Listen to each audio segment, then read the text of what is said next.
Acts chapter 5. One of the difficult things about,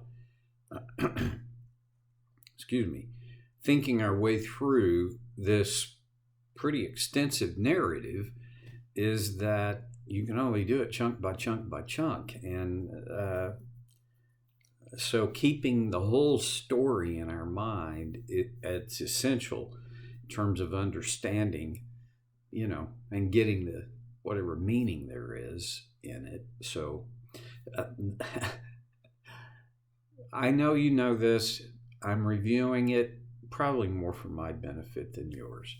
That the chief priest, the Sanhedrin, to me, it's kind of one of those ironically funny things in this narrative is Peter and the apostles had been delivered out of jail in the night. The Sanhedrin and the chief priest they were, in my mind, I can't. I just see them as a group of pompous men,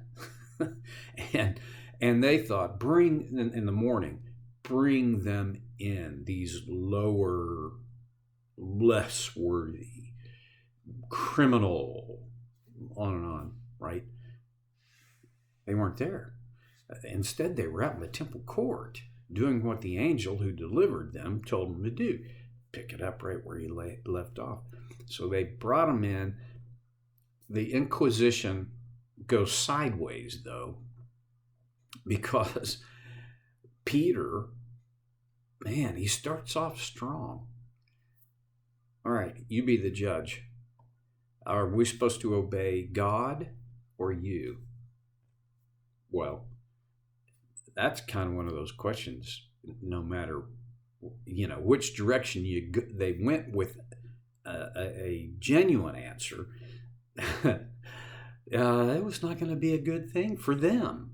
The Pharisees, actually not the Pharisees. At this point in time, it was the Sadducees who were the majority party in the Sanhedrin. Well, anyway, and then Peter launches in not to a defense, but into a sermon in which he doesn't hold back. He doesn't kind of take an indirect approach. He just goes right for it. You killed the Messiah. You hung him on a cross. Well, verse 33. When they heard this, the Sanhedrin, they were furious.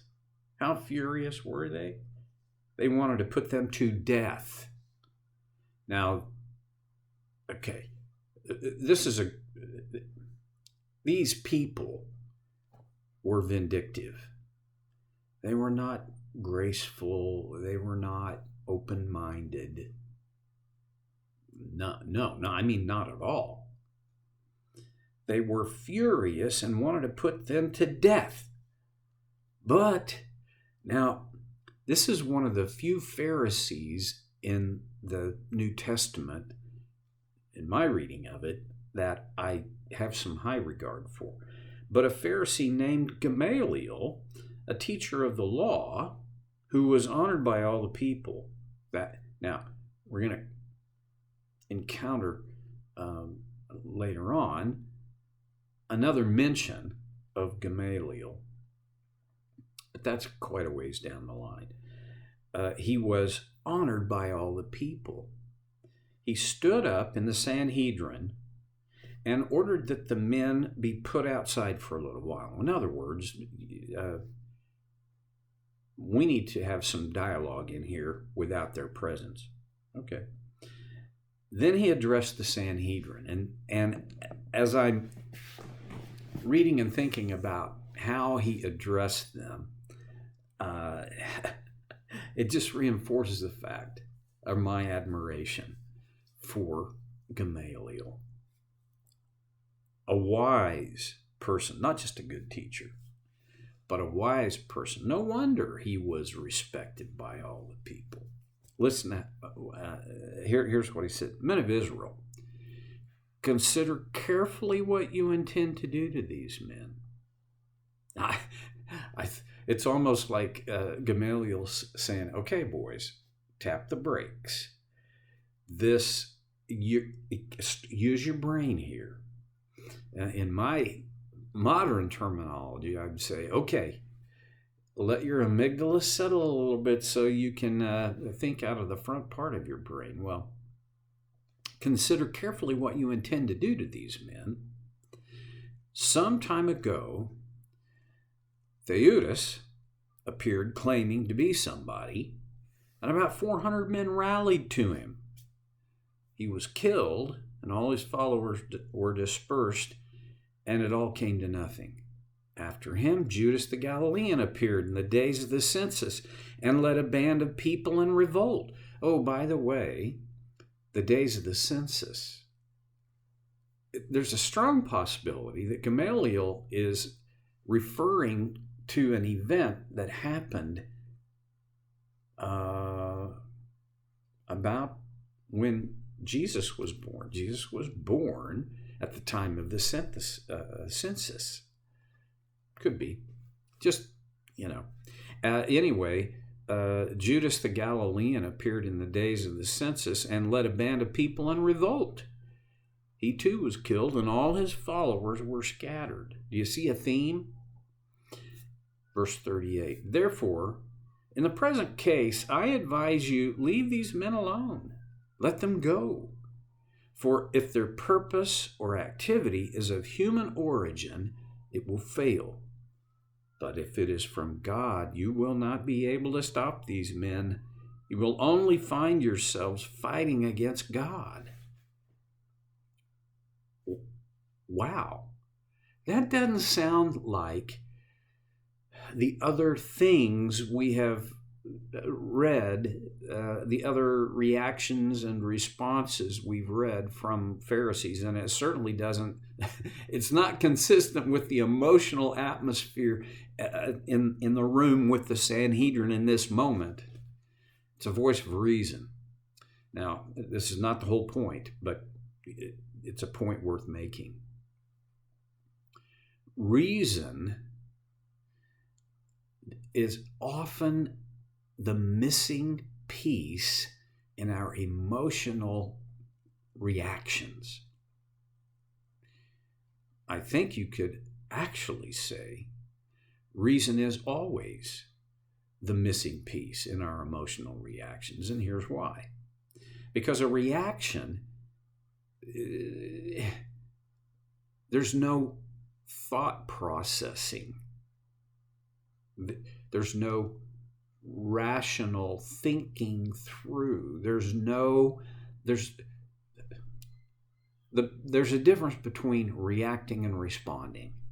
Reaction is very visceral. Reaction is virtually without conscious thought. Now, your brain, it kicks off a series of things that it's working. So your brain is working. So on that level, reaction involves,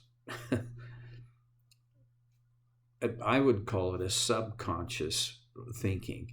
But responding is almost always, in human relations, almost always more constructive and useful than reacting. I sometimes tell clients when we're talking about this, because this is one of the biggest things that people struggle with in my experience, is training themselves to respond instead of reacting. This is a skill I struggle with. But I often tell them, if the house is on fire, get out. Don't spend a lot of time contemplating fire and revisiting your memories of this house. Get out of the house. It's on fire. Move, right? But folks, the house is almost never on fire. So yeah, there are times to just react and move, but not very many of the times of our lives fit in that category. Learning to respond rather than reacting requires effort, and it is a mark of maturity. Well, Gamaliel was a very mature man. We don't know his age. My guess is he was, in the literal sense, one of the elders of the Sanhedrin, one of the oldest members. Was certainly, as far as I can tell, if not the wisest, then at least one of the wisest. His summary in verse 38, leave these men alone. Let them go. For if their purpose or activity is of human origin, it will fail. This is a principle that is very hard to believe. There are things in all of our lives that are disturbing and distressing, and the trends that we sometimes see around us are very disturbing and very distressing. Could it be that this principle is still true? If it's of man, it will fail. And he goes on. The other side is, if it is from God, you will not be able to stop these men. You will only find yourselves fighting against God.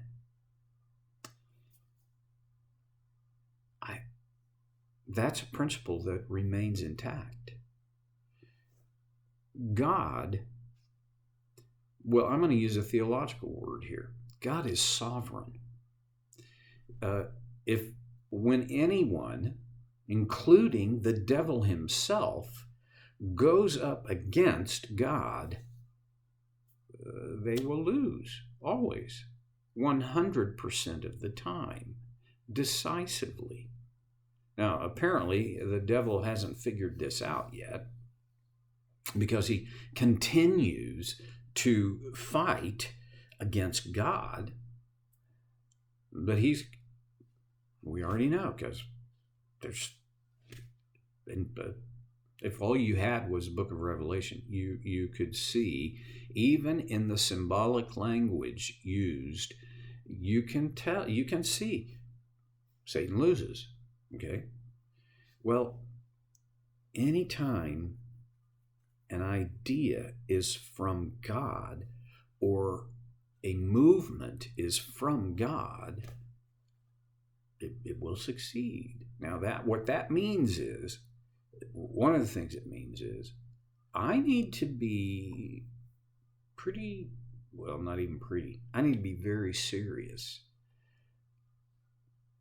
to process, think deeply, dwell on, meditate on, pray for wisdom, so that I'm on the side of God's design.